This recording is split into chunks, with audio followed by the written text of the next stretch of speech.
Welcome back. Welcome back to another episode of the Bench Mob Ent podcast, the best sports podcast in New Jersey. As you can see, we live in person on location with the fellas. How y'all doing? Doing good. I'm doing better than Miles. I'm feeling good. It's Gonna say game 6 tonight. We're gonna say if you singing the same song. Hey, before we even get into it, I know the house rules. Like, share, subscribe, tell any and everybody about the podcast. We trying to be here for a good time and a long time. So recently, I was telling you I was watching that Celtics doc, Celtics City, and I was seeing that Red Auerbach. I see why he's loved and heralded. The man had multiple dynasties, essentially, with that Celtics team with Bill Russell, Cousy, Havlicek, all them old heads. For y'all, when you think about dynasties, basketball, football, baseball, who are some of y'all favorite dynasties? Favorite. See, you said favorite, so there's a caveat in it. Not Chicago, right? You're not a Bulls I like Bulls them dynasty fan. I like them more than the Patriots. To tell you that. Yeah, I'll tell you that. I couldn't stand the Patriots dynasty. If you're talking about dynasties you respect, and I mean, what dynasty don't you respect? But Yeah, I think obviously. I'm not gonna go off favorite here, but I'll say the Patriots obviously one you gotta respect, and obviously Chicago too. I think the Lakers had a dynasty back during the Showtime era, right? I think that you could certainly classify that as well. Now I think about it, I don't know how many dynasties I ever saw in my life, right? It's a rare thing. It's not a thing that's very common. I think I consider LeBron and a prime LeBron a dynasty in and of himself. Every time you had him on your team, you went to the championship. So you could say that if you want to say that. But see, Jordan fans are sucking their teeth right now because I'm sure they are. They're like, what type of? But when he retired, they were damn near the same, just as good. Yeah. So I mean, I don't know. Like he had a lot around him. That's all I'm saying. He was great. He had a lot around him. But it's not about that though. So I mean, there are a few. I mean, like I said, I think. Golden State was a great dynasty. Even though, like, I don't want to put an asterisk next to it, but when KD came over, that definitely helped them build on what they already had. And would they have won those 2 championships back to back? I don't know, because LeBron was still in his prime, and he might have had his own dynasty in Cleveland if he was allowed to. Yeah. Injuries and all of that. We're not gonna go back into that because that's still, to this day, I think is like number 3 all time most viewed Instagram reel. You saying that LeBron outlasted the Warriors dynasty, so we're not gonna go back into that. But as you mentioned earlier, you just said that how we don't really see dynasties anymore in this era of sports. Pretty much anywhere, it's a lot of parity. Baseball, NFL. Looking at even the bat at NBA, because then you look at the situation. What we often see is like, all right.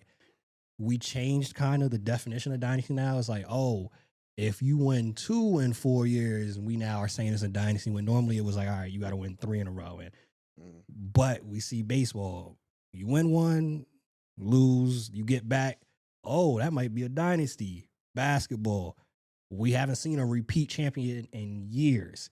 Looking at this OKC Thunder team now, the finals have not been concluded as of yet. But how they're set up, as of right now, they have 15 of their 16 players are under contract going into the next year. Until 2031, they have 15 first-round picks. Will the Thunder be that team to kind of reignite the dynasties in the NBA? They could. I mean, like you said, they have all those picks, so they have a lot of room to maneuver. Like Sam Presti, he's done a good job ordering all these picks, and he's done a great job drafting too. You bring in Chet and J-Dub, who fell all the way to 11 in that one draft. So he's done a great job drafting. You could do it that way. But with the second apron and all that stuff, it's going to get dicey quick. So like Shea's up for, 5-year, $380 by next summer. J-Dub now with the All-NBA, his price is going up too, and I know Chet's not going to be cheap either. So they're going to have to get creative to make this thing work and identify who are the guys that we keep on this team. Because, I mean, they just won 68 games with a team that's, the average age is 23, 24 on this team.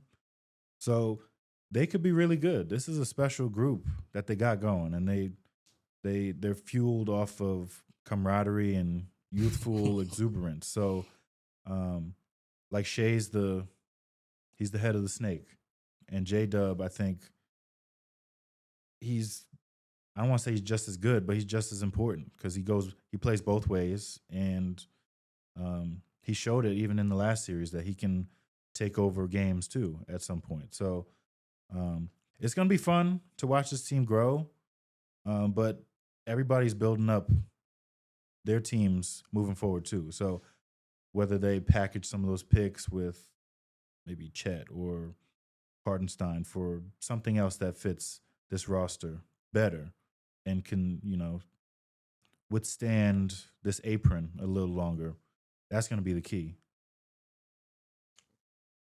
I think about them, and I think everything Miles said is true. I just think, you're not going to be in a financial situation to keep those players long term. So it's going to be about trading those guys at the right time. Like, you got to be able to move off of guys at the right moment, at the right time, to be able to keep this thing going, right? And heavy emphasis on trading guys in the right time. GMs oftentimes try to move off guys too late, or they're not. They try to sell low.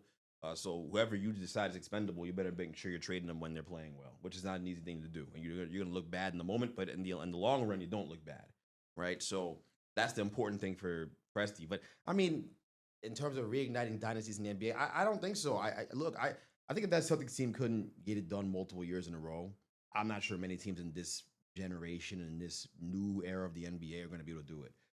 They're the most talented team we've seen constructed in this era of the NBA, this new era, this next gen, so to speak.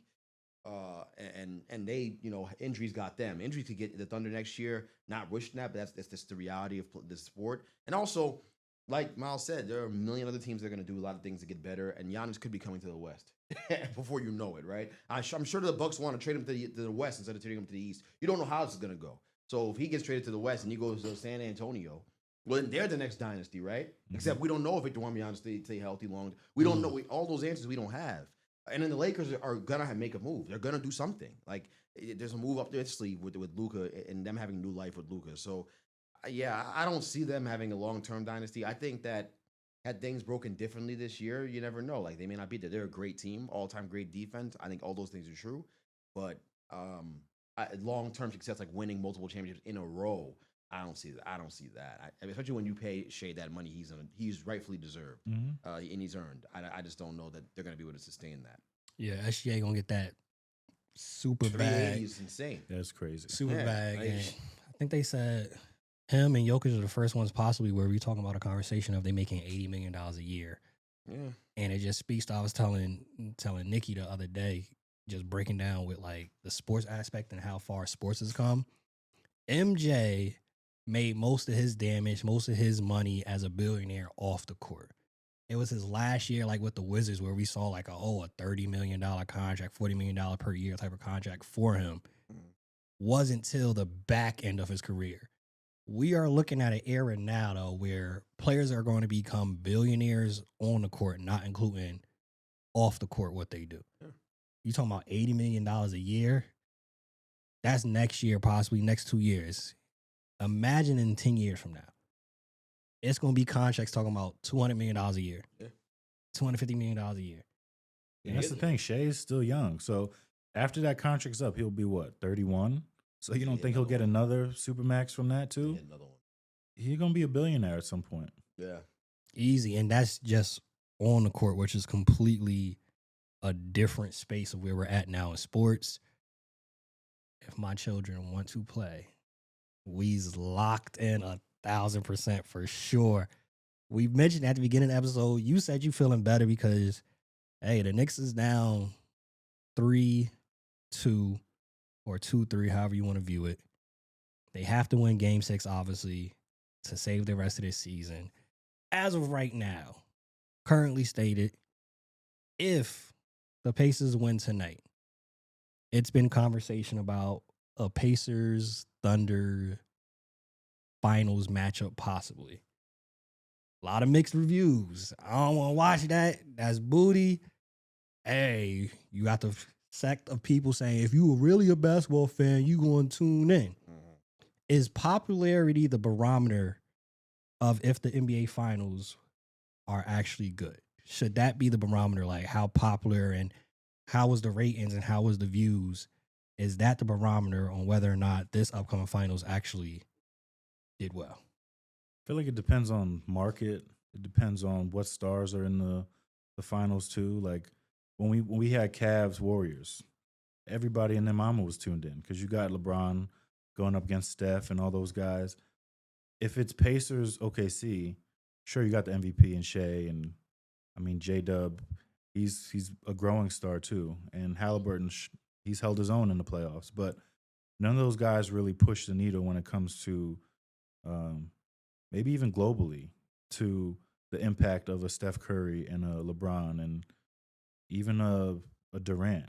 Like even when Jokic made his run, it was cool, but I mean these guys aren't on the same level of like LeBron and Jordan when it's popularity. Like LeBron's still the face of the league at 40 when I mean Shea's got an MVP. He hasn't won an MVP in almost a decade, I think. So that just speaks to where the league is right now. And I mean, if it's the finals, I'm still gonna watch it.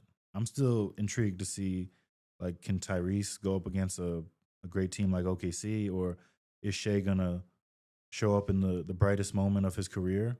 Like, I'm still interested in those storylines of the finals, but if I'm not a basketball fan and I'm just looking at the Thunder and the Pacers, there's nothing that really intrigues me enough to look at it. Like World Cup, I'm intrigued because Messi's out there, or I'm intrigued because Ronaldo's out there. It's the big names that get other fans of other sports to tune in.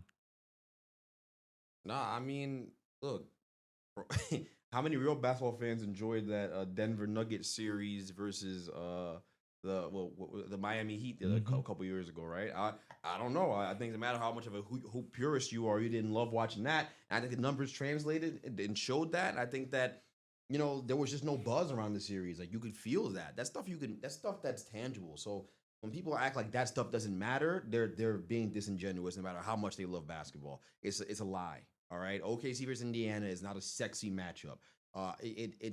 It's worth watching because from a basketball standpoint, there are two teams that play very differently. And OKC is a great defensive team, and Pacers are a great offensive team. It's really like a clash of two different styles, and you have two great point guards playing. So yeah, like it's worth watching from that aspect. But if you think you're gonna draw eyes from all over the country, from all over the world, in the way that you did when LeBron was playing, you're gonna realize real quick why the NBA needs a face of the league and why it's so important that we have these generational superstars playing this game. It'd be better if Giannis was in this finals because at least he has a global drawing. Jokic is a global drawing. Luka, Luka in the finals, I'm sure did numbers of Dallas versus the Celtics. That did numbers, right? So it matters. It matters, and I think it's more important than people gave it credit for being. Like I said, the Knicks being in the NBA Finals would be incredible for the sport. Incredible, regardless of how the series goes. I don't think they match up well with OKC, but I don't think the Pacers do either. But it's not about that. It's not even about that. It's about that team being in the NBA Finals, New York being on that center stage and from a global perspective. That is such a big deal. It is such a big deal. It's going to draw so many viewers. Knicks fans have been doing it for a long time, and you can see it. They couldn't wait to get back outside on their nonsense. And so, can you imagine that on the final? How much of a bigger scale it would be if they go to a Game 7? They're going to be like rabid animals out there over in by Penn Station. So you got to think about it that way. Like that's an important way to kind of frame all this. The team these guys play for, it matters. And then also like, if you're going to play for a team like Cleveland, if you're going to play for a team like Milwaukee, then you better be a bigger than life type superstar. And we don't have a lot of those anymore. We don't have them. They don't exist. That's the reality of it. It was Bron, it was Kobe. It's rarefied air. It's rarefied air. You're very lucky to be able to be alive and watch those guys play. That's why the idea of it being Bron's last season next year devastates me. Because who's next? Who's next? I don't know. Like we don't have that. So don't tell me, hey, you hit the bandster or something. Like I don't. It's some kid from Utah. Like we're in trouble. We're in real trouble. The game is. I say this all the time, bro. Like we need that superstar to keep the thing moving forward. It's important. It's important. I'm glad you brought that up because it's been conversation because of how the series started off with Pacers Knicks that Tyrese Halliburton is a superstar. Where do y'all view Tyrese Halliburton? Is he even top 10 players in the NBA? Yeah. Because I think we all would agree. I don't think he's hit superstardom yet. No. I mean, in the playoffs, he's been top 10 for sure. He showed up in each round, took down the Cavaliers with some big shots. I mean, he's gotten them to the brink right now with the Knicks with great play too. But nothing really screams superstar when I watch him play. Like he has too many moments where he'll have 5 points and you can't do that in a closeout game, or even in the beginning of the season, he was struggling a little bit. Like I feel like superstars always kind of show up in the biggest moments. Sure, they'll have rough games, like Bron's had rough games in the playoffs, but they're far and few between. So, I mean, I'm not getting superstar vibes when I watch him play. Jalen Brunson, on the other hand, I do, even though he's a smaller guard, and I know that's a thing that's going to follow him for the rest of his career. But like when you watch him play, it screams superstar because he's able to show up in those brightest moments, and he's not afraid of whether he makes the shot or he makes the wrong play. He's not afraid of that moment. I feel like Tyrese, we even saw it in Game 5. You kind of saw him kind of whittle a little bit when things weren't going his way. He kind of checked out a little bit. So you can't really have that if you're a superstar in this league. In general, you can't have moments of checking out. So, hey, you are one of the, and we expect this being a Knicks fan, but you are one of the biggest Jalen Brunson fans, and you're not a Knicks fan. You've been screaming Jalen Brunson to the mountaintops when he's with the Mavs, and like, oh, him going wherever he goes, it's going to be, y'all going to see how good Jalen Brunson is. Based off this series, this playoffs in general, do you feel, because of this has been a discussion as well, who do you feel, right, is the better point guard between the two, Tyrese Halliburton or Jalen Brunson? That's been a debate. I think I know why you're asking the question, actually. Yo, I go back and forth on it. I think Jalen Brunson's amazing, obviously. The problem I have with Jalen Brunson that I've noticed in this series, and I don't know how we didn't notice it earlier. I don't know how this wasn't exposed earlier by different teams they played. I guess they just played idiots that just weren't thinking the game, right? But defensively, they've just been going at him all series. And then in games they've lost, it's been very apparent. And it's been not just him, it's been Cat too. It's been Cat, it's been Josh Hart. A lot of them haven't played great defense, so I'll give you that. But they have targeted him and they've had success against him. And there was a game, I don't remember, it was game 3, where he picked up like 5 fouls. It was very quick, very in succession, right? And the stupid fouls, frustration fouls, because he's getting targeted and he understands getting targeted. And that's my thing. I watched a clip of Shea the other day, like sitting down on defense and getting a stop against Ant, right? Like he has the physical tools to do so. You can't. It's tough. Like he doesn't have those physical gifts to be able to play defense at an elite level in the NBA. He never has. Okay, it's not new. But in the playoffs, everything gets amplified. You see it 10 times more than you'd see it in the regular season. So I think from that aspect, and I think when you look at the series overall, it's hard to say this about a guy who's averaging 30 points for the postseason. By the way, that's what Jalen Brunson's doing, and only 12 guys in the history of the NBA have ever done it. But I think Tyrese has outplayed him for the most part in this series, because of his ability to get guys involved, right? So when he's going, he's getting other guys involved in the game as well. Stylistically, they play very differently, but Tyrese is doing a great job, and he's having his coming out party. That's what he's having right now. If I had to think about it critically, the defense thing does bother me. I still think Jalen Brunson might have the edge. I don't know. I'm flip flopping on what I said in the chat. I know I am. I think he might still have the edge as an offensive player, but certainly defense, Tyrese has got him beat. I think the reason why I would give Jalen the edge is because Tyrese has games like he had last night. or the 2 nights ago, where he just doesn't show up, right? Because he's still mentally not there yet. He's still not mature enough to understand, like, yo, I got to be aggressive at all times. I'm the head of the snake. If I'm not aggressive, we have no chance of winning the basketball game.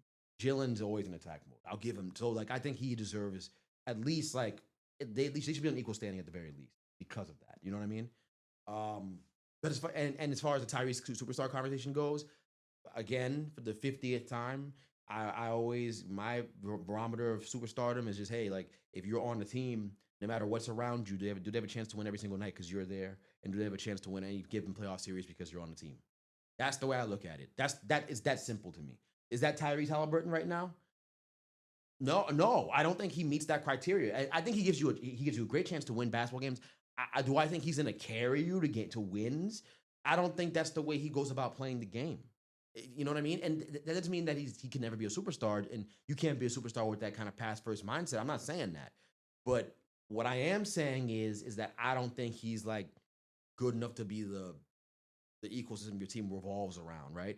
Again, I hate to be this guy, but the Pacers have had a nice run of things. They've gotten to play the Cavs. The whole team got hurt, right? They played the Bucks. Everybody got hurt, right? Dame was out. Giannis was obviously still playing, but they were just a shell of themselves, and they'd quit on Doc. They clearly quit on Doc in that series, and it wasn't because the Pacers beat them into submission. There was no fight left in that basketball team. So I just want to see it again. You coordinating him now off of this postseason run is ridiculous. He didn't have some gauntlet to run through. That's all I'm saying. Right? We know Luka's a superstar. That's a superstar. It gives you a chance to win every single night. Any given series, you can win with that guy on your team. We saw it already. We already saw it. So I don't got to debate it anymore. Right? But it just takes time. So I think Tyrese needs more time before we can get to the point where I can put him in that conversation. I think the thing with that too is the stat was something like when he attempts at least 20 shots, they win the game like 87% of the time. I compare it to oftentimes, and y'all I know remember this, growing up watching Steve Nash. Great point guard. We'll get the players involved. We'll get them in the right spots. But too many times when they needed him to go be aggressive, he would still just be pass first. And I think that's sometimes what happens with Tyrese and trying to find that balance, which we talk about this all the time, specifically in basketball. Point guard is probably the hardest position to play in basketball, especially in this era. So finding that balance of go getting buckets, getting the players involved, being aggressive. I think he's still trying to find that balance. Tonight, game 6, he better come out guns a-blazing and doing so. You mentioned something that I definitely wanted to ask, Miles, and of course you could chime in on this. The Cat and Jalen Brunson pairing. We haven't really seen it work out this year, especially on the offensive end. When Brunson's on the bench, Cats get busy. When they on the floor together, it's a little bit like oil and water at times, and they both are defensive liabilities. For you, I know you had some angst when Cat came over here. Looking at it and just looking at the big picture going forward, do you think y'all can win a championship and this could work with your two best players being Cat and Jalen Brunson not being defensive stoppers and not actually finding out they don't work together offensively, honestly, at this point? We've had a season's worth of film. It doesn't work, especially being that they operate pretty much on the same parts of the floor. The funny thing is, I think it could work. I think if you had a coach that would draw, because Cat is great at the pick and roll, and so is Jalen. So you would think, here, get him in the pick and roll, Cat can pick and pop, or you got a smaller guy on you. And Jalen eats up those bigger matchups so easily. So I don't understand why it hasn't worked, and maybe it's going to take more time. I do think that they can be successful as a pairing. And it's taking time, clearly. I mean, it's full season, and we're still having these questions. And they're not going to be able to fix it right now. They can't try to fix it right now because, I mean, back's against the wall. You got to make adjustments on the fly, and you got to try to extend the season.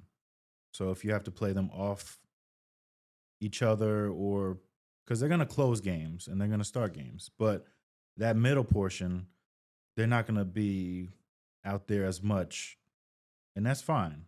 I think Jalen, they haven't used this part of his game. He's good off the ball. Like, if you get him involved that way, that'll open things up for Cat. I think it always just comes down to coaching. That if Tibbs had a better scheme or any scheme at all, that he would figure out ways to have them both on the court and thriving. Because early in the season, they were playing pretty well together, pick and roll, and then, people get film on you and they make adjustments. But it's the defensive issues that are, I feel like, a bigger concern than the offensive. Because you have both those guys on the court, they're going to hunt those matchups every time. I mean, you saw it in the first round with the Pistons. They did that. Celtics definitely were doing that. They just settled for a lot of threes. That's what happened. So, and then in this series, they've been doing it, and that's why they've had a lot of success, the Pacers. So, I do think this is a good pairing. It's a better. I'd rather this than Randall. 10 out of 10. Why are you bringing his name up? Well, because this was always going to be the debate. Like, which team? Because they've had the debate. They've been like, who's been Which better team off got out of the better trade? now? Yeah, who won the Randall trade? and the Amnesia. Timberwolves, or Cat and the Knicks? And I think we're better off for it. We're better off for it easily. I don't think anybody with two brain cells is arguing the other on anything other than that. I mean, up until gonna- this series, he had a pretty good playoff run. That's great. We gonna talk about Yeah, Julius I Randle. I already knew the other shoe was gonna drop, and I kept telling you guys. I was waiting for it. I was right? fine. I don't talk about guys not on my team anymore. Like RJ, I can't wait to talk about him. Actually, I can't wait. We'll get who? there. RJ Barrett? No, not him. Because he definitely ain't relevant. He not actually. He's so bad they shipped him out the country. That's what they did. So nah, man. I mean, it's okay. But to the point about the pairing, I said it early in the series. I said that hey, like they're gonna have to play one of those guys less, and I said Jalen because they were really going after him. I thought Cat had a better chance of holding his own defensively, which he has, but it's an embarrassment how bad he is defensively at times in space, especially. But with Jalen, I just picked it out very early. Like, hey, and this is what bothers me about Tibbs, and it pisses me off because there's this conventional thinking that you have to finish the game with your conventional starting five. No, you don't. Like, I don't go to an AAU tournament thinking that I have to play 5 guys that started the game to end the game. No. It doesn't make any sense. And I know there's money and contracts involved, but guess what? You have a chance to go to the NBA Finals. So really, you have more stake than I ever do coaching in my entire life, right? And probably more than I ever will. So I don't know why he would go in there with the mindset that Deuce and Josh Hart and Jalen Brunson and Mitchell and those guys, Mitchell Robinson, they look great out there without Cat. And I'm for the final 2 minutes, I'm gonna throw Cat back out there though. Like, what are you doing? And like the plus minus numbers are insane on their lineups. Like they did it. Like they're better staggered. They're just better when they're not together because you have less people to pick on. It just makes sense. If Jalen gets beat, you have better help there. It makes all too much sense.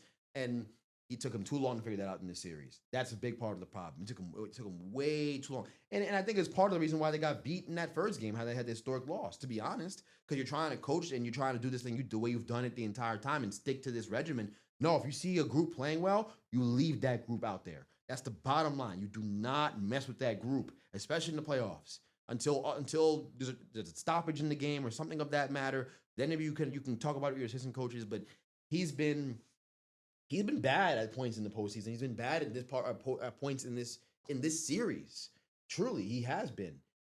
So I think that's something important to keep in mind. And also, I'll say this too, in regards to this pairing working long term. Yes, better coaching is going to be critical. Better offensive coaching, but Mikal Bridges, you can't talk about this pairing. I'm yo. And that's why I don't understand how Knicks fans aren't talking about Mikal. It's because it's the playoff. We can't worry about that. Sure, you could after the season's over. We can worry about it. But us worrying about that now, that's like us worrying about the next head coach now. Like, we can't switch head coaches mid-series. I don't disagree, but here's what I'm going to tell you. And I think, by the way, and Mikal can still have an impact. Like, if he's doing what he did in Game 5, offensively, if you hit an open shot, great. But you got to pressure. Okay, but if you're giving good defensive pressure on Tyrese and making it hard for him. Face guarding him. They started face guarding him in game 5, which they hadn't done all series. He's making an impact there. Like, it's finding ways for whatever you're doing on the court to work. Sure, there's a bigger expectation for Mikal to be an offensive guy for this team. And he's great in the mid-range at times, but too often he's not. Like, we've known that he's not really a get downhill guy to the basket. Okay, And wait. That's what I was going to say. That's exactly my point. His shot diet sucks. Okay? Well, It's yeah, because really bad. he doesn't have a layup package. He's 6'9". He's got crazy ridiculous long thing arms, is- crazy reach, and every shot going to the rim is falling away from the rim. That's it's a lot of fate in a way that we see with him. And I saw, of course, they posted it.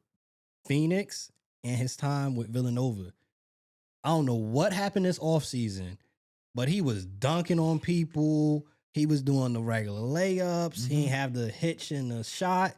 I don't know what happened this offseason. He does have a hitch. It wasn't like that in Phoenix. That's why he came to Brooklyn, and Brooklyn was so happy to have him. Oh, we get Mikal Bridges. Last year that he was with that Phoenix squad, I was like, yo, we might have a star, borderline superstar in the making, and it hasn't been the same since. And I don't know what. I think it's mental. I really believe that. I think that he loved Phoenix so much, it messed him up getting traded. He kept talking about it when he got to Brooklyn. He did. Then when he got to Brooklyn, he got a little comfortable or whatever. He got traded again. I think he's having a hard time coping with the trades. I think you would think he'd be happy to go to the Knicks. I'm sure on some level he is. But at the same time, I do think it's taking some kind of mental toll on him where it's starting to affect his game on the floor. That's not a far-fetched thing to say, especially when you watch the tape of him playing before versus now. Because now it's like there's not even an attempt to get to the rim.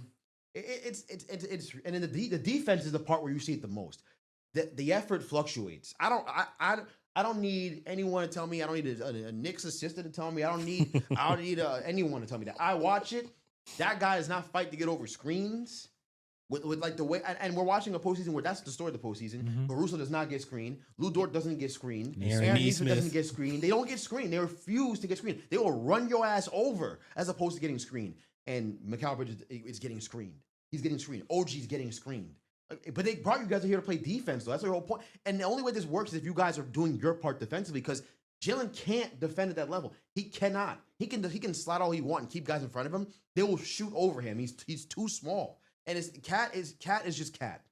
Cat is just Cat. We don't gotta go. He's just slow. He's just slow-footed. He's awkward out there. He moves very awkwardly. He just does. He doesn't have a body made for playing great defense. He just doesn't. Period. Right? So I don't know, man. The guy looks like a cartoon. So I don't. But he's I don't the know. most important offensive player in this series, Cat? in my opinion. Cat? He can be the most dominant player in You're this not talking series. about Cat. You're talking about Cat. But yeah, Oh, Cat, okay. for sure. Yeah. I mean, Jalen, granted, is the best offensive player in the series, but the one who could be the most dominant is Cat. I mean, we Pacers saw don't it. have, They Pacers can't. They do don't not have have an anybody. answer for No, they him. don't. They don't have nobody. Whenever he settles for threes, where he'll take a three and they get a fast break, I'm like, you idiot! Like Miles Turner can't guard you. Like it's barbecue chicken every time downhill. Like I don't want him shooting threes anymore. At least in this series, I don't want him shooting threes anymore. I Because need get like to the line. 5-6 touches inside the paint. If they don't. Where's his post game at? And I'm not saying he hasn't displayed it, but I'd go to him more in the post.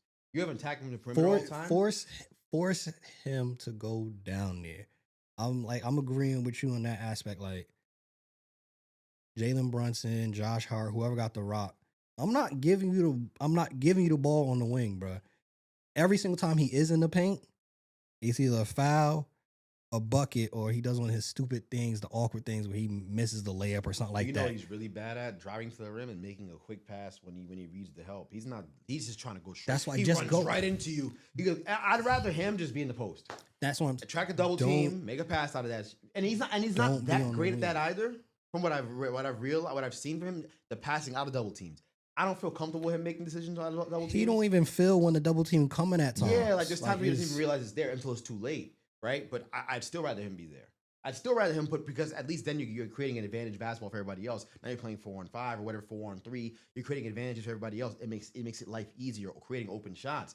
That's better than you just rumbling and tumbling down. And the way I'm describing it is exactly what it looks like sometimes. He's just rumbling downhill, and he doesn't care what steps in front of him is roadkill, and you're picking up stupid fouls. Like Chuck asked them, and that was a little concerning. It might be something there that we don't know about.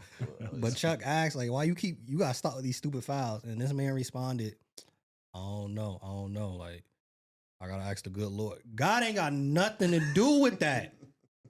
Cat, leave. I'm tired of people bringing in other. We talk about women against accountability, athletes against accountability.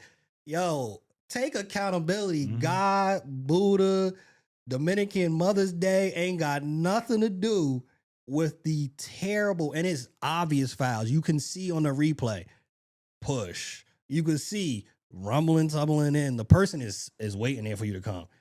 Right here. He can't obviously adjust. He's not nimble like that. It's too late now. Charge, going the other way. Mhm. And we're going to have to talk about it when the offseason does happen. Y'all going to have some questions to answer, the Mikal Bridges aspect, but also there isn't anybody in the paint for y'all as a defensive presence. Mitch can play that 1,000%, but is not the best pairing of him and Cat on the floor. And then also, at times, he has that Cat 4 fouls. Mitch, you are the best option defensively and on the offensive glass. You are the last person that we need in the third quarter. You have 4 fouls. And he has games like that as well. And it's like, yo, this offseason, y'all might have to have some discussions. What are y'all doing with y'all bigs? Precious obviously isn't the answer regarding like defense and whatnot. He don't even look like an NBA player.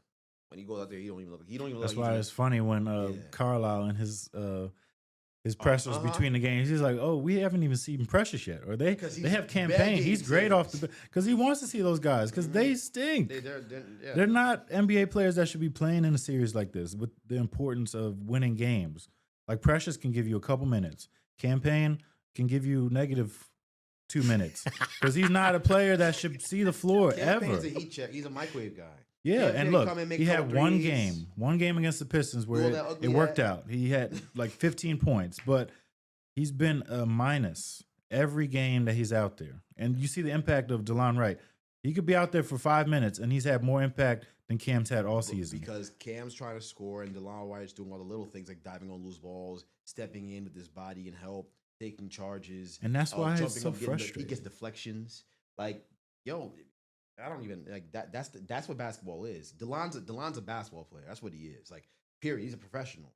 And Cam's a guy who thinks he can still go out there and score. Cam thinks that if he was starting in the NBA, he'd average 25 points a game. That's exactly how Cam plays. Cam plays like that guy with that level of irrational confidence. He thinks he's a human torch off the bench. He's not. He'll kill you too. You can't. You live by the door. The sword die by the sword. But I'll say with Cat, this is the best version of him we've ever seen. Mm-hmm. And I'll give him credit for that. I oftentimes you come on the podcast and I dump on guys and I don't give them the credit they deserve.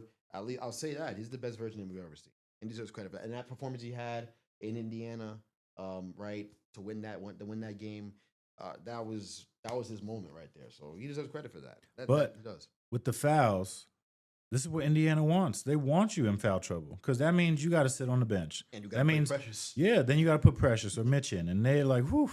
We don't have to deal with that pressure on the rim that he was given. God forbid they both in foul trouble, Cat and Mitch. It's a long 5-10 minutes of whenever you got to put them back in. Like, end of the quarter, they both got 4 fouls, and there's only 2 minutes left in that third quarter. That's the longest 2 minutes of your life because now you got to rely on Precious Achiuwa to try to hold down the fort with them both out. Terrible. Very, very scary times as a coach having to watch that or a fan. What's your predictions? Do the Knicks force Game 7 or did they just, prevent the inevitable? I think they do force Game 7. It's funny how it took 15 games in the playoffs for Tibbs to open up the bench and look for other guys that can you're not asking them to play 25 minutes. Like, give you 6-7 minutes of hard defense, and you see the impact. Like, Shamet should have been playing this whole time. He's a 3-point shooter, plays defense.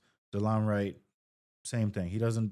You're not asking him to score, but he does everything else. He gets in the passing lanes. He's playing hard defense, making the right swing. So I think him opening up the bench unit is definitely helping. You can limit some of Jalen's minutes throughout the game, so he's not in foul trouble. Um, and the change they made in Game 5, I think, is something that they can carry over to Game 6 and into a Game 7, where you're trying to limit the amount of playmaking opportunities that Tyrese can have. You're making it hard for him to get the ball. So you're almost playing like 4-on-4 with the other guys. Who's making decisions out there? Nesmith or Miles Turner? Like, those guys are going to fold. They're looking at Tyrese to identify the mismatches and get you open. And if you're face guarding him, if you guys are fighting over screens and, playing hard defense, which they've been doing for the last couple games, then you can go into Indiana and win. Like, you saw that we can take a game in Indiana, and the pressure's on them right now. Like, Tyrese, this is a moment that you've got to step up. And, I mean, we've seen Jalen step up. I know they don't have an answer for Cat. And I know Nesmith might not be 100%. So that's a big factor there. He played limited minutes in the last game. I do think the Knicks will take this game and come back to the Garden. It's just some of these series roll on momentum. And we saw it even in the – I'm not saying it's the same magnitude as Cavs Warriors when they came back from 3-1, but it's kind of the same thing where all you need is one. Like Bron said, all you need is one game, and now doubt creeps in where do we have this? Like, we're going back home where we have a closeout game, and you would think that we should be comfortable. No, you can't get comfortable now. You're so close to the finish line. There's way more pressure on Indiana to finish this out right now than the Knicks.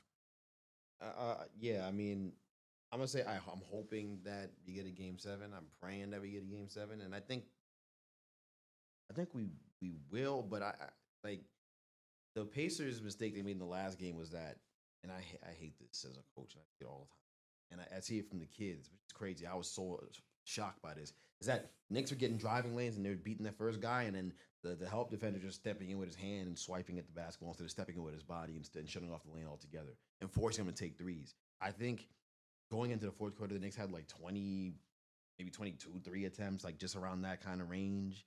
So they weren't taking threes because they were getting to the rim and killing them in the paint. And that's really where they won the game. That's where they dominated the basketball game. I think they're going to try to shut the paint down in this game. I think the Knicks are going to have to make more threes than what they made in the last game, and they're going to have to take more threes than what they made, than what they took. And they're going to have to be comfortable doing so.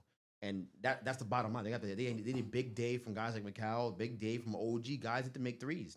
I think a hole in there in that roster construction is their ability to make threes in the perimeter. I do think that's something that needs to be addressed with that team.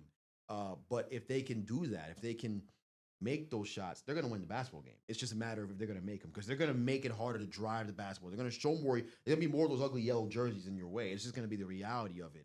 When you go play in Indiana tonight, you're going to see more guys stepping in with their chest. It's going to be a thing, because that's going to be a coaching point of emphasis. It's an easy thing to fix.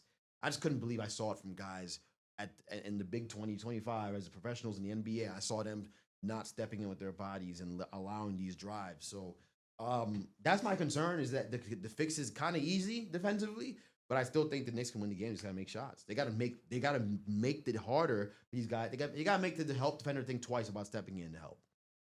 That's the bottom line. They won't think twice to start the game. They're going to step in and stop these drives. That's why I think Cat being in the post tonight is really, really important. And you got to play lineups that optimize that. I think I want them to win. I am rooting for it. I have no shame in it. I'm rooting for the Knicks to win tonight. And I hope that there's no reverse jinx here, because people say that I have that effect on them. But I hope the Knicks win, because I really don't want this series to end. I didn't know this. You better take that back. Then you talking about? They say that about me, and then when I said Tyrese was a better player than Jalen Brunson, what Tyrese do? Went out there and lay an egg. That's what it happens to me. That seems to be the thing. So maybe that should say the Pacers will win tonight. Pacers will win tonight on camera. All right, try to jinx them instead. And if you know what, God, I believe it ain't gonna reward no team with a fan that would stab somebody in the coffee shop. So there's another thing about that too. There you go. Hey, one of those teams, whether it's tonight or whether you're talking about in a situation of Monday would be Game 7, Tuesday, whenever that would be. One of them is going to Cancun. One of them is having a offseason start. One is going to Tulum. A team that's already in Tulum, Santorini, wherever they at, is the Minnesota Timberwolves. That's who OKC beat. There was conversations all season. Playoffs. Is Antony Edwards about to be that next face of the league?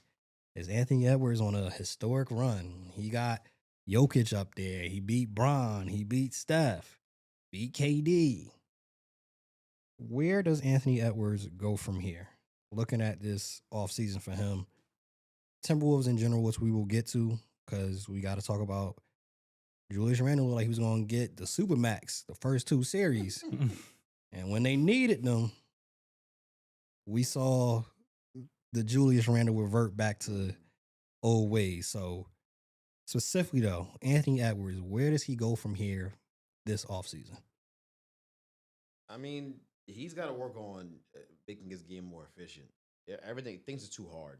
All right, like you're taking these deep threes. I know the adjustment he made this summer was taking more threes, and he was making more threes because he's worked on his shot. There's a lot of credit. The kid works hard. You can see he works hard, and he cares about being a better basketball player. And you can't say that about every single NBA player. You can't. So he deserves a lot of credit for that. But for him, he's gonna have to get a little bit of a post game. I think I heard Paul George say that. I agree. I think he needs something that he can rely on that's easier. Where like I'm starting closer to the basket and I can affect the game in more ways than one. Because if you catch the ball in the post, Antony Edwards is catching the ball on the block, he's probably gonna get a double team, and then someone else is gonna be open. So you're in turn making your teammates better. So I think that's a big thing he has to do, just to be able to manipulate the game and affect it in more ways besides scoring. Because that's the biggest problem he's always had. Is like, okay, Ant is awesome and he can defend and he can score, but if he's not doing those 2 things, he's not affecting the game. Mm-hmm. I mean, he can, and he's gotten better. He's making passes in situations where he should. He's driving and kicking, great. But now, like, you got to learn how to manipulate the game from the post. You got to understand how to hit cutters off of that stuff. You got to there's a whole different level we can take this thing to in terms of manipulating the game and thinking the game possession by possession. Especially that's what it comes down to in the postseason. Period. I think that's what makes Tyrese awesome. That's what he's been doing, actually, manipulating the game. He's been doing that. And so I think that's the next step that guy has to take, because he has the ball in his hands too often to just be looking to score. That's the problem. Or just be looking to drive and kick and play reaction basketball, right? That's not going to be good enough. Because if your guys aren't making threes, then that ship is sinking. You're going home, right? That's the reality of it. So you got to get guys easy baskets. Playing in the post allows you to do that. You can play off cutters, just work on your passing, work on easy finishes around the rim. He's a strong guy. Work on touch finishes around the basket. That's really what it is. Just make your game more efficient. Yo, actually, let's make it even easier. I'll put it in layman's terms, people, because that was a lot, and most people don't understand basketball. Yo, all you gotta do is less dribbles. Just do more good things with less dribbles. Score, pass, line drives, less dribbles, and all in less dribbles. And he's gonna be a much better basketball player. Because he still has all this too. He still has all the dribbling and all the combinations and all that stuff. So if he can do it in less dribbles, he's gonna be a much better basketball player, and the Timberwolves will be a much better basketball team. I want to ask you on the team aspect. Well, not again. We will give him his just due, because that's a conversation itself. He gonna talk about him though, because I don't know how you can't not talk about him On the team front, right? Some of the conversation has been, that he didn't have enough help in regards of Mike Conley, for example. They need like another point guard. There's been conversation of, hey, let's go get Kevin Durant, his idol, his best friend. Let's go add him to the conversation. And I know you're going to hop in on that KD aspect. All right, I already know. Team-wise, team construction-wise, we saw Rudy Gobert. Outside of the game he had against the Lakers, that 20-20, really very mid throughout the entire playoffs. As the team, who should be the piece that they try to move or try to replace? Rudy Gobert, Mike Conley. I wouldn't try to trade him or move him, but I think he's the best trade asset, Jaden McDaniels. If you could trade a Jaden McDaniels and you have to use him to get the team better, out of those 3 players, who do you think they need to move or try to replace to help the team actually stay as contenders? I mean, Rudy would be number one easily, just because I feel like when he's out there some games and in some series, it's really 4-on-5 because you're not really worried about him offensively, and he has his deficiencies as a defender. So getting rid of Rudy would be the best option, but is that realistic? I don't think so because you just gave him a bag, and who's bringing that on in this current climate with the second apron? And McDaniels, I'm curious how much further he can grow with his game. I think he's got untapped potential in his game of, like, we've seen it in games in the playoffs where he can be like a second option guy who's more than just a wing shooter. Like, he has some dribbling ability. No, McDaniel. McDaniels. No.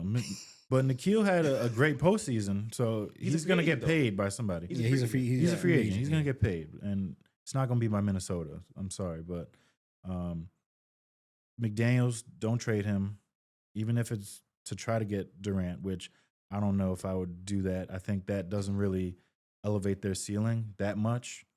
And, I mean, he's, 37 now? So it'll be another 2 years. I mean, he's doing, it's like community college at every place that he goes. He's doing 2 years, and then, he's enrolling somewhere else. So I'm sad. It's sad to say that, like, Durant, a guy that was great for most of his 20s, is looked at as, I don't want to say a minus, but you basically breaking even if you bring him in. Like, they made the conference finals the last 2 years, one with Towns and one with Randall. And does Durant make you that much better than those two teams?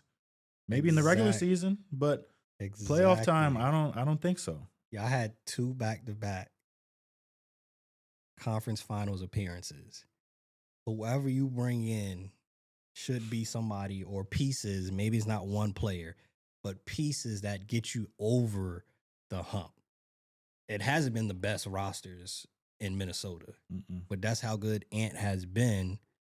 And you've seen when Towns was there too, he had a pretty good playoffs. This year for them, the second best player probably has been a McDaniels. Randall in the first 2 series that helped them get to this point. UD was talking about Udonis Haslem. Don't take it for granted. You just not going to be getting back conference final. It's like, the league is too good. It's not guaranteed that y'all going to be back. It is not guaranteed at all that's going to happen. But looking at it, Julius Randle, first 2 rounds, everybody, rightfully so, is giving this man his flowers. We all knew he could do this. He just needed to be healthy. Oh, look at this. And at the point, at that time, he's the best player in the playoffs so far for the Timberwolves. And when they needed him the absolute most to be able to get over that hump, because they faced I think it's safe to say, one of the best defenses in NBA history. And they made sure, and you aren't going to beat us, at least scoring wise. You aren't going to do it. Like he said, it was 15 players on a string. That's how they play defense, and they could rotate. Caruso come in, even Isaiah Joe. Like, you a shooter, but you're going to play defense if you're on this roster, and we're going to play as a team, and we're going to make sure you see multiple bodies. Okay, you got past the first one. We got 2 more waiting for you, and we rotate very well. You needed a big series from Julius Randle. We didn't get it. What type of contract are you thinking that Randle might see this offseason? Because it was talks of a big contract coming up. Minnesota, do they bring him back? And if they do, or another team, what type of contract do you think Randle's going to get based off of this playoffs? Like, did that last series kind of mess up his offers possibly for this free agency? I think he's going to pick up his option. I mean, he has that player option for next year. And who's to say? I mean, maybe if you want security, you decline it and then look for another place, because I don't think Minnesota brings you back unless you pick up your player option. But a potential deal, maybe like 4 years, 90 mil, 100 mil, because I don't think he's worth more than that. Like, but he thinks he's worth more. he does think he's worth more than that. So if he wants to win and be on a contender, you're not going to get the money that you're going to get from a bad team. A bad team's not. A bad team could give you what, 5 years, 140 maybe, 150. What bad team's giving that guy 5 years? Yo, but you see, here's the thing. Here's the thing, though. Actually, now that I think about it, because you said that, I think there's a 0% chance he opts out of his opts into his deal. He opts in. I think 0% chance he's gonna try to strike while the oven's hot because he just played well in the postseason. He's feeling himself. He just, a bad series against OKC. Well, their defense did to everybody. So look at what I did against everybody else. I was dominant. So I'm gonna go out there and try to get the money I deserve. And if the Timberwolves don't give it to me, oh well, I'm out of there, right? And I'll go somewhere else. And I think someone will pay him not exactly what he's looking for. But I mean, like I said, I don't hold this postseason run against Ant the way maybe some others do because that was his second best player on his team. That was his co-star. Like, bro, like this guy, he gets me so upset watching him play because it's just it's the shot selection. It's the shot selection. It's the way he approaches the game. He gets frustrated at the course of a game. You can kind of see it happening when he misses. And then what does he do when he gets frustrated?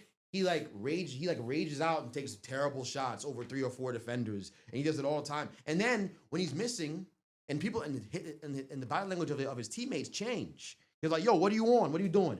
And he's looking like he's upset, like, "Yo, why are you talking to me?" Like with this mean mugger look on his face and all that stuff. Did it to Jalen Brunson last year.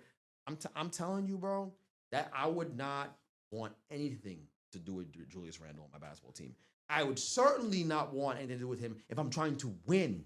If I want to win something, is he like? If you just out here playing and you're passing through an era in your team's history where you guys aren't really contenders, okay, fine, make it make sense. But I'd rather be bad than mediocre. He makes you mediocre. So I'm starting to get to a place with him where it's like I don't even see like a great place for him. There's an in between the NBA. Like people don't want to be in between. You don't want to be the 6th seed. You don't want to be the 5th seed. You don't want to be a team who hangs around in the middle and you have no chance of winning. That's the thing that makes it hard. And you're not grooming a young talent, a young star.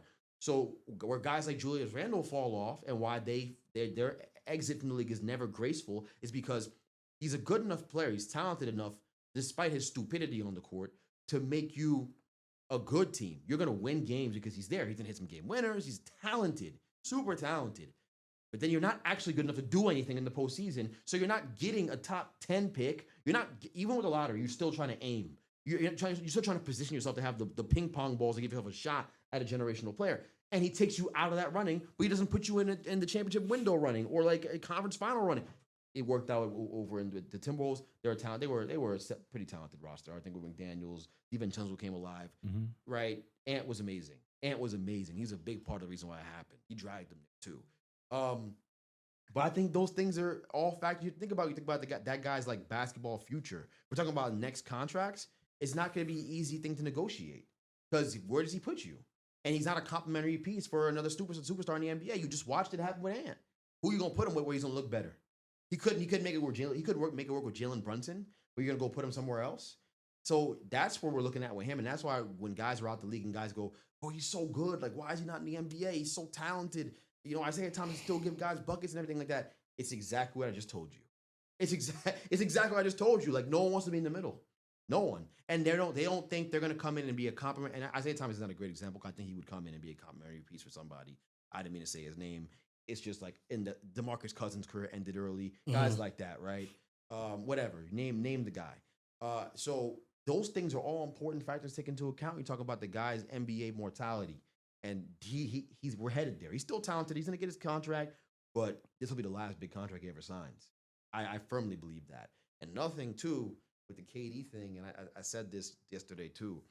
I was talking to the people. I said, hey, like, if KD ends up in Minnesota or some other undesirable location in terms of where he's living, it's really sad if you think about it. Because it means he's no longer great enough to dictate where he goes. In the NBA, once that starts to happen to superstars, that's how you know you're no longer a superstar. That's how you know the league doesn't view that way anymore. When you start getting traded and like you don't really have a say in where you go. You don't really have a say anymore. I think the Brooklyn deal to Phoenix is the last time he'll have control like that in his career because he's no longer the player that people remember him as. It just looks so pretty and effortless every night that people aren't really grasping the fact that he doesn't impact winning the way he used to impact winning. He doesn't impact it defensively, and his decision making on the floor has gotten worse. And I think it's just because he's gotten older. He's just a tick slower. It happens. Mental speed, like physical speed. He's just a tick slower. Reading double teams, reading traps. Those things, it's happening to him, and it's happening not as gracefully. Like that's what makes LeBron like a freak of nature is like the fact that he can still play at this level. Like it's not normal, so we don't appreciate the fact that, or acknowledge the fact is a better word. Acknowledge the fact that Steph Curry's declining before our very eyes. He's no longer the same player, and that KD is also declining, and it's happening right before us, and we're acting like it's not. And we talk about him the same way we talked about him in 2016, but they're no longer that 2016 version of themselves. Right? So if he goes to Minnesota, he has to live in that frozen tundra. Just understand that it's actually sad. We're burying a part of history. Not that he can't go there and be effective, but he's no longer viewed that way by the NBA front offices. It doesn't matter what we think. It matters what they think. Well, it matters what I think, and I'm telling you the truth. But that's what I'm saying, right? So that's the reality of it. Hey, you talk about not being viewed as who they were, right? Another name that comes to mind, this was not on the docket, but I'm just thinking they have very similar descriptions about their game at this point, where it's like it's kind of heck Dr. Jekyll, Dr. Hyde with them. Like they have moments where, hey, they affect winning. Then there's moments where it's like, yo, you don't look like you belong on the NBA floor anymore. Who would you rather have on your team at this point in their career? And like you said, you're trying to win.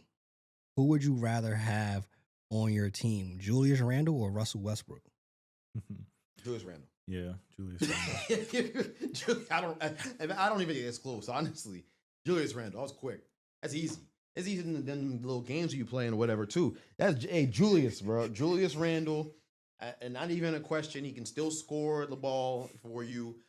He brings more to my team, at least from an offensive, way more to my team from an offensive standpoint. I mean, Julius could be an all-star in a given year. I think he's still going to have some good years ahead of him in that sense.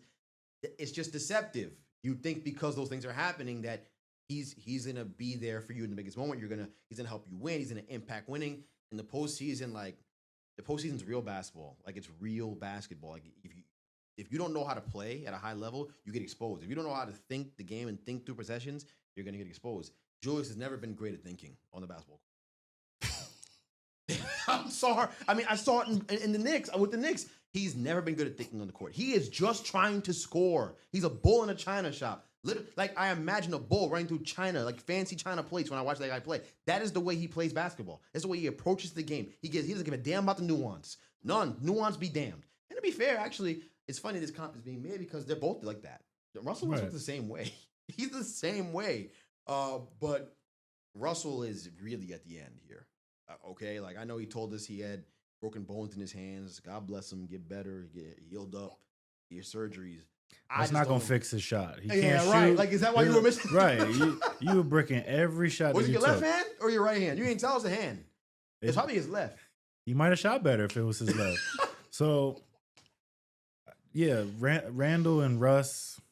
Ugh, this is nasty combo. Nasty. You're not putting look. It's easy. It's easily Randall, but it just shows how far Russ has kind of fallen off a cliff to end his career. Because even early in his career, he was at least serviceable. Like the mid range was solid, but now his calling card is just playing low wilds and running around the court like the Tasmanian devil. Like you're doing whatever you can to muck up the game, and that's it. And I mean, he almost did it against OKC. I mean, yeah, OKC, but he could have refined that part of his game. He could have kept on being a good mid-range shooter. He could have become a solid three-point shooter. He could have done that. I've seen Richard Jefferson do it. I've seen guys who weren't able to shoot, but there's no accountability. So we're not going to talk about it. And people don't like holding that guy accountable. I don't know why.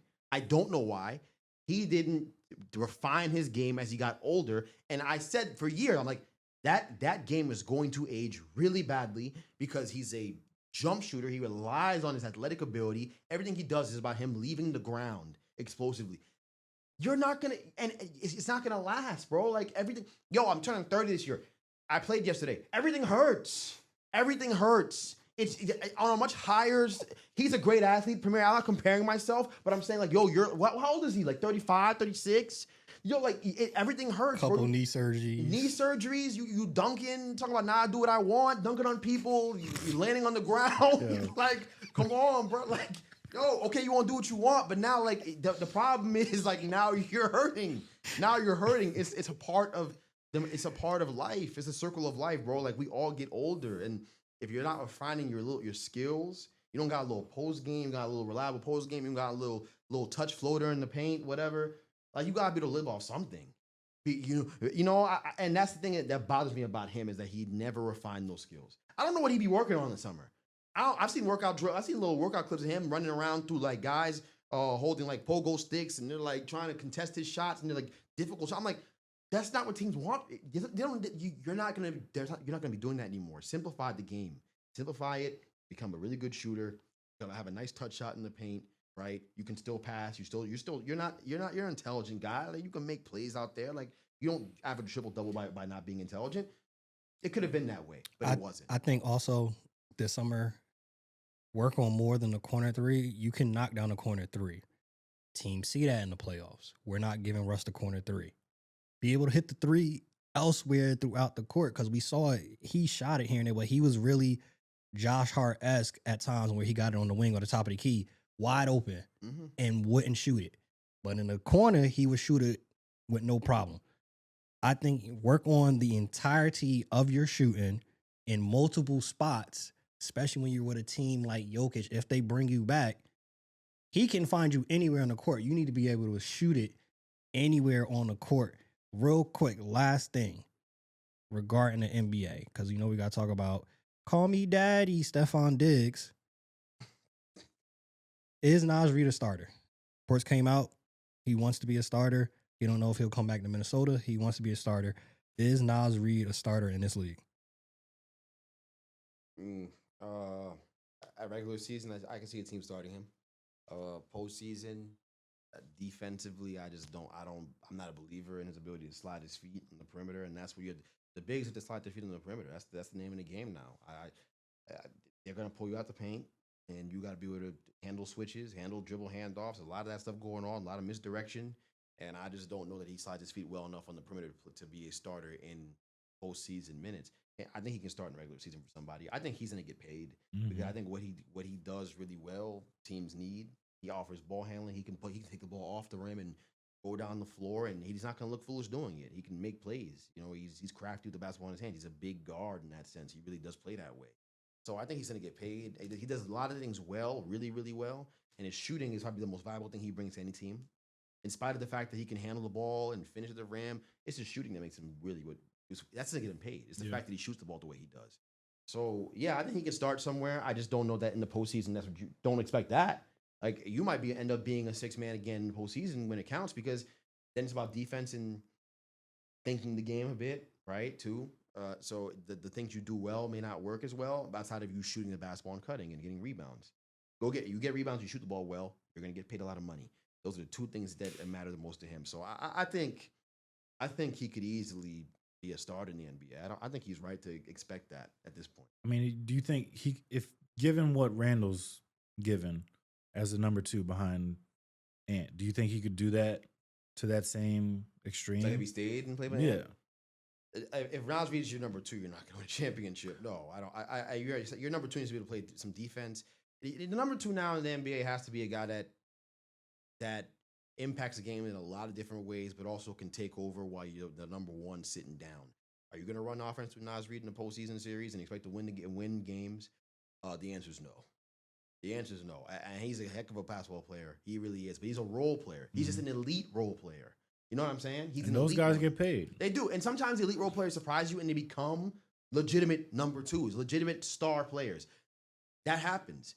He's skilled, very skilled. I don't know that I see that for him. And I could be wrong. But if I am, I hope I am. And I hope he does it in a Lakers jersey or something. Or somewhere where I'd enjoy it, where it benefits me his rise to stardom. But I just think he's an elite role player. I think that's where he's best suited. But you can start as an elite role player, of course. You definitely can. Definitely can. So yeah, he's right to have that expectation, 100%. I don't know that. I think he's gonna price them out. Like he's gonna ask for too much. No, they're gonna lose a decent amount of their guys from this run. They like, can't keep paying these guys. Like Nikhil probably leaving. I mean, what you saw in the OKC series, some team's gonna want that shooting off the bench or as like a DiVincenzo 2 guard. He's gotta get paid. Yeah, he's gotta get paid. He's gonna get paid. My only thing with Nas is like the team in general had a high turnover series, but specifically Nas Reed was a little too loose with the ball when he was dribbling that rock. And this is a thing across the league. Nobody really sits down on defense anymore, especially the bigs. You see them come out on switches and they're standing straight up. None of y'all in the league outside of like, and not even Wemby, he doesn't have the quickest feet movement. He just has long strides. You gotta sit down. That's something that we was taught fundamentally, especially we're obviously not 7 feet tall, 6'11", nothing like that, but we've guarded those players that are shorter, faster. Low man wins that actual matchup. You can't be coming off of the pick and roll and guarding the guard and y'all switch and you're standing straight up or you have your knees bent 25%. That's not going to work. They're going to get past you. If they have any type of speed, any type of handle, if they don't play with their foot, they're getting past you every single time. We've seen that all throughout the playoffs outside of teams like OKC. And at moments when they want to, OG, Mikal, Neesmith, sit down and play disciplined defense. Neesmith was guilty of it a couple times last game. Like you mentioned, the fundamentals of let me slide my body in and you're going to have to either go through me, which is going to be a charge, or you're going to have to kick out. What do we see often in the league? Swipe down, swipe behinds, because we're just trying to get out on a fast break. We're not actually playing disciplined, solid defense. We're not sliding our feet. We're standing halfway up and then looking at the ref like, why did I get called that foul on SGA? He got you out of position. And any smart player, all right, I got you on my hip now. I already know. If you're on my hip, come to an abrupt stop.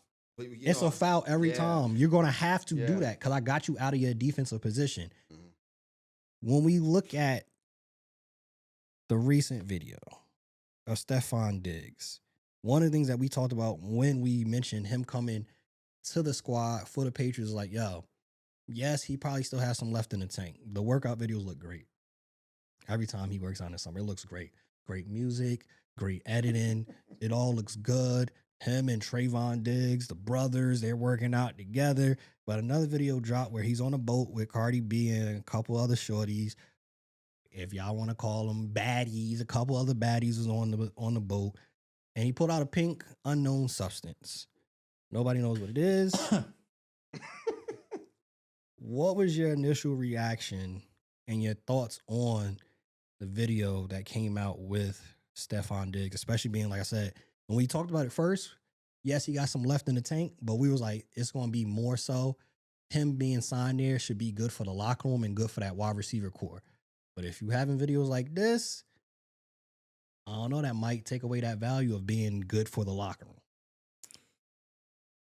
I mean, it's weird because he's on the Patriots now, and they're usually like they're buttoned up. Yeah, they're buttoned up, except for the Aaron Hernandez stuff. But like, they usually keep that stuff. Every button was down for that. They usually keep everything buttoned up, and then now in this new age of everything's being filmed, like nobody's safe from something coming out. You have this happen in the offseason, which granted, like if there's no phones around, you're free to do whatever you want. That's why people have you sign documents, put your phones in this bag, so stuff like this doesn't get out. But that wasn't happening on this boat. So now with this video coming out, and now Vrabel has to answer questions about it, which year one, he's trying to field a good team, trying to build this team back up from the dumps, which they've been for the last couple of years. And your number one receivers over here handing out, bags like he's Pusha T. So it's not a good look for Diggs, especially like he's coming off the mend of an ACL. He's on the brink. I don't want to say he's like Odell, but he's getting kind of close to where, I mean, is the headache worth anything to a team? And they paid him a hefty amount. A lot of teams were not going to give him that money, especially coming off an ACL tear. And the Patriots did because they had money to blow. They're like, here, you take this. D-tackle, here's $30 million a year. You take it. Like, they're just handing out checks. So year one, it's not a good look. And then he's not at OTA, so it looks even worse that he's, not in the building. He's out on a yacht with Cardi B and all these other chicks, which, I mean, if I'm not a football player, if I'm not Diggs, it looks fun. It does look fun. But when you're under a microscope as a professional athlete, stuff like this comes out, it's never a good look. Don't record it. Don't have it posted. I can't. I don't know why that wasn't the first thing. Like, in this bag, we're gonna zip everything up. We can have fun now. Why did that have to actually be to come out on social media? I don't comprehend when athletes. And then you don't see the camera. You don't see somebody standing there with a camera. It's not like he had like 30 seconds of talking to these girls, and then he's like, "All right, don't take it all at once." Don't take what all at once? Call me daddy. What are you doing? And thankfully, we didn't hear nothing came out from it like, oh, somebody overdosed, or if that pink substance allegedly was drugs. Thankfully, because if that comes out from it now, that's a completely... I mean, it wasn't Crystal Light. That's a completely different thing. You feel me? I just want to ask this because we've talked about it, and this will close out the show outside of us doing a couple of little games or whatever, but this will close out the show in regards of OTAs, right? At this point, correct me if I'm wrong, it's not mandatory, it's voluntary. We've seen recently Joy Taylor, Keyshawn Johnson having a little rant about Aaron Rodgers not being at OTAs for the Steelers, even though he isn't under contract. And, Joy Taylor and Keyshawn was telling her, oh, y'all in your mama's basement talking about us, because people called him out saying he's not on the roster. He don't have to be there. Mm-hmm. It's assumed that he's going to be there. It's assumed he's going to be a Steeler. What's your thoughts on Aaron Rodgers not being at OTAs, but more so because he's not on the roster? I don't care what Joy Taylor or Keyshawn Johnson said. Y'all was wrong. You had a rant for no reason, and people called you out on it. Cool. What does this say, though?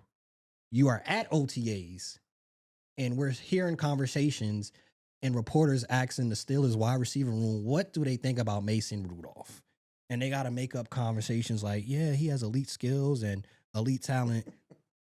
We're at OTAs, and the Steelers still don't have a quarterback on the roster that anybody truly actually trusts. Stevie Wonder, who isn't blind, probably doesn't see Mason Rudolph and think, all right, starting quarterback. I mean, we went on. I'll keep it Aaron Rodgers because we went in the rabbit hole. We went down this rabbit hole already about talking about the Steelers and how I think is organizational malpractice. Now I think that guy should get fired for even putting all their eggs in the Aaron Rodgers basket, the unstable Aaron Rodgers basket, right? So there's that. But Aaron Rodgers is funny, man. I mean, I heard him say something along the lines of that he has family members with cancer and there's things going on and he's in a serious relationship. He's given every excuse in the book as to why he has not signed up to play football at this point or signed up or why he hasn't signed with the team at this point. And it's funny with Aaron Rodgers, bro. I mean, I think the last thing, and this is a point that Bomani Jones made. I'm just kind of regurgitating it. But the last time we saw Aaron Rodgers play football, he tapped out of a football game and asked to be taken out the game and had Tyrod Taylor go in. And he quit. He quit. Like, he quit on the Jets. That moment was symbolic of him getting. And don't think for a second that's not why Aaron Glenn came into that meeting that day, because, Aaron Rodgers had to give us all the details to victimize himself. And that's not why Aaron Glenn came into that meeting that day and said, no, we're done with you. It's over. We're not even considering bringing you back. It's done. We just flew you out here to tell you that, which is crazy. But yeah, like it was like a final. No, but honestly, would you rather him do it on the phone? I'm not. This is not a bash the Jets thing, because I actually think that given the context I just gave you guys about him, and all too well, him quitting in the last game of the year last year, I actually don't think it's unfair that they did that. Mm-hmm. I don't. To be fair, I actually don't think the Jets are in the wrong, because I hadn't even realized that happened I remember it happening, but I didn't think about it. So I think Aaron is sick in the head. I think he's like twisted. I think he's a twisted dude. I really believe that. I think he's different. I think he's like a different kind of individual. I think it's hard to make sense of anything he does. We're at that stage in this guy's career where he's not great anymore. So now, like, it's very sobering where you're realizing all the things that are actually wrong with the guy. Because he was always like this. This is who he is now, who is who he always was. He just was so good that no one cared because he was that great. He was. Like, if you watch old Aaron Rodgers tape, it's unbelievable. There's not any quarterback in the league playing like that right now, doing the stuff he was doing. Aside, Mahomes and, the top of the top. But that guy was so incredible that he masked a lot of these things. And so I think he's no longer great enough. They talk about with KD, it's kind of the same principle. He's no longer great enough to kind of dictate things on his own terms. And I think he's having a hard time coming to terms with that. And I think that's what he's deflecting and acting like it's about the personal issues. Guess what? Everybody, family members got cancer. Everybody, people, not everybody, but not everybody. But cancer is a very common thing nowadays, unfortunately. There are a lot of people going through some really hard things, and they still go to work every day. And they still show up. Or at least sign the contract. Yeah, it doesn't stop them from pursuing their passion and things that they want to do with their life and pursuing their dreams. So this idea that life is so hard all of a sudden. No, what's hard for you is to accept the fact that you're no longer great enough to dictate things and do things on your terms. And that's the only way you want to do it because you've gotten used to living the high life, being the NFL or the superstar quarterback. And now that you're no longer viewed that way, but you still view yourself that way. It's a disconnect. But now that disconnect exists, you don't know how to accept it and you don't know how to like operate in this new reality. And that's the problem. That's what he's really struggling with. It's the truth. And it's more sobering because he watched Matthew Stafford do. He watched the Giants damn near open up every cabinet door they had and welcome this guy and getting ready to give him $100 million, whatever it was in excess. And he's like, yo, they didn't roll the red carpet for me like that. Like, yeah, because you're not that good anymore. Like, you're not. And you don't make us you don't give anybody a chance to win a Super Bowl anymore. And it's not worth putting up with your BS. Right? Like the two things aren't aligned anymore. So that's really the big thing with Aaron Rodgers that I've noticed. I think he's really struggling with the fact that teams don't view him the way they used to view him. But he still views himself the way he still thinks he's him. That's the problem. And he's not. It's very, very reminiscent of, and not to that extent of the stuff that he did off the field, but it's very reminiscent of his mentor, Brett Favre. Very reminiscent of how his career ended. You still thought you was the They're kind of the same person when you think about it. I'm not gonna go to that extent because some of the stuff damn. Brett Favre did. Are they that much different? Well, we haven't heard anything as of yet. Yeah. As of yet, knock on wood. Hopefully not. You know what? Let me not do it. It's not. I haven't heard. I think they're pretty similar. We haven't heard stuff. They're pretty similar. That stuff, but we haven't heard anything of the SA allegations. I'm on TikTok. Sexual. Oh well, okay. Yeah, okay. that aspect. I'm not gonna go. I didn't even think about it that way. Because the Jets had some. Yes. Go watch that Netflix documentary. We're not even gonna start that conversation. Yeah, we gotta do that. Yeah, because that. I wasn't talking about it from that sense. Actually, I don't know. That's what I was thinking. That was the first because there. That happened with him in the Jets. So that was the first thing on my forefront, especially after watching that documentary. But they're similar in that regard of, hey, you think you're still here, but in actuality, you're here. So they're definitely similar in that regard and not knowing where they are at in their careers. And that point, and we kind of talked about it in culmination with multiple players, NBA, NFL, that's a sad point to get at where you don't realize you aren't as good and then you don't make a pivot. You don't figure out how to still be great at where you are in that moment, where you are in that point in your career. You don't figure it out. And it's safe to say, too, he doesn't want to play for the Steelers. I was going to say. He doesn't want to play for the Steelers. And living with the Steelers fan, and that's all I hear now is like how much he hates everybody involved and he hates Aaron Rodgers. But speaking of my wife. And, like, it's crazy. It's crazy when you really think about it. Like, that guy wanted to go to Minnesota. The rumor was out there, got leaked, and that didn't just come out of nowhere. I'm sure his camp told Diana Rossini, and Diana Rossini told the world, right? But I'm thinking he's hoping that like something happens and he can go there, right? And he doesn't want to be with the Steelers, and he wants to play for play with a great offensive mind. Okay, that's fair. If that's the other side of this, that could be fair, but at the same time, it's stupid. They have a young quarterback they drafted with the 10th pick in the draft or whatever it was last year. They're gonna play him. It's his show. It's his time. You're gonna look stupid getting a free agent 40-year-old quarterback or however old he is over him. It makes no sense. Who's crazy, by the way, on top of it. So yeah, I think there's that part of it that I have to acknowledge that could be a possibility because I can see the comments already, maybe in that sense. But I think he's having a hard time coming to grips with what reality is for him now. That's the thing I think he's struggling with. Yeah, we all have to at some point in our lives, whether it's sports, we're obviously not NFL, NBA, or anything like that, but you got to have that hard conversation with yourself and realizing what reality is for you and coming to grips with that and realizing what you need to do to actually still be productive in whatever aspect you are in your life. And that only happens though where you're able to still be productive, like a LeBron, for example, is when you stay ready. So you don't got to get ready. Bench Mob, we out. Peace. Peace. We gonna record.